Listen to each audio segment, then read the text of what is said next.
শিক্ষা সমিতিৰ বাৰ্ষিক অধিৱেশনত উপস্থিত আছিলোঁ আৰু ইয়াতে কৰ্মকৰ্তাসকলক লগ পাই আমি আমাৰ অসমৰ যিটো আমাৰ স্কুল এডুকেশ্যন বোৰ্ড আছে তাত আমাৰ উদ্দেশ্য আছে, আমি কি ধৰণে আগবাঢ়িছোঁ, কেনেধৰণে আমি বিদ্যালয়সমূহৰ পৰা বিচাৰোঁ, গোটেইখিনিৰ বিষয়ে আজি মই ক'বলৈ সক্ষম হৈছিলোঁ। আৰু মই আশা কৰিছোঁ যে এই অনুষ্ঠানৰ জৰিয়তে যিখিনি আমি কৰিব লগা আছে শিক্ষা ব্যৱস্থা উন্নতিৰ কাৰণে সেইখিনি কৰাত আমাৰ অসমৰ শিক্ষা সমিতিয়ে যথেষ্ট আগভাগ লৈ আছে আৰু আগভাগ ল'ব আৰু কোৱালিটি অফ এডুকেশ্যনত ইম্প্ৰুভমেণ্ট কৰিব।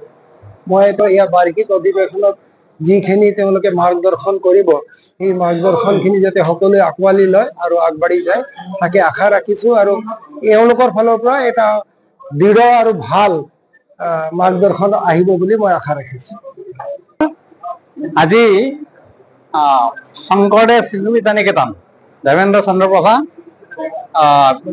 বিদ্যানিকেতন তাত আমাৰ এদিনীয়াকৈ শিশু শিক্ষা সমিতি অসমৰ বাৰ্ষিক সাধাৰণ সভাখন উপস্থিত হ'ল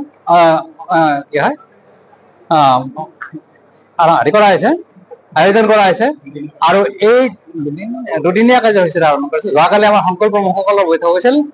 আজিৰ যে মুকলি সভা অধিৱেশন উদ্ঘাটন সত্ৰ, এই উদ্ঘাটন সত্ৰত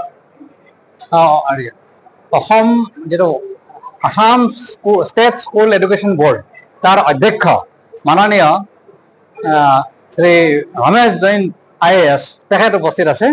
তেখেতে আমাৰ আচাৰ্যসকলক সুন্দৰকৈ শিক্ষাৰ উদ্দেশ্য আৰু বিশেষকৈ ৰাষ্ট্ৰীয় শিক্ষানীতি 2020 পৰিপ্ৰেক্ষিতত আমাৰ প্ৰধান আচাৰ্যসকলৰ পদক্ষেপ কি ধৰণৰ হ'ব লাগে সেই বিষয়ে বৰ সুন্দৰকৈ প্ৰায় 25 মিনিট জোৰা তেখেতৰ যে ভাষণ, সেই ভাষণে আমাৰ আচাৰ্যসকলক উপকৃত কৰিব আৰু শিশু শিক্ষা সমিতিও আমি আশা কৰোঁ যে ৰমেশ চন্দ্ৰ জৈনৰ পৰা ভৱিষ্যতে আমি এনে ধৰণৰ সঁহাৰি পাম। আৰু আমি বহুত কথা জনা নাছিলোঁ, তেখেতৰ আজি ভাষণত সেই বিষয়ে আমি জানিব পাৰিছোঁ। আশা ৰাখিছোঁ আমাৰ আচাৰ্যসকলেও তেখেতৰ উপদেশ সৰগত কৰি নিকেতনসমূহক আগুৱাই নিবলৈ সক্ষম হ'ব।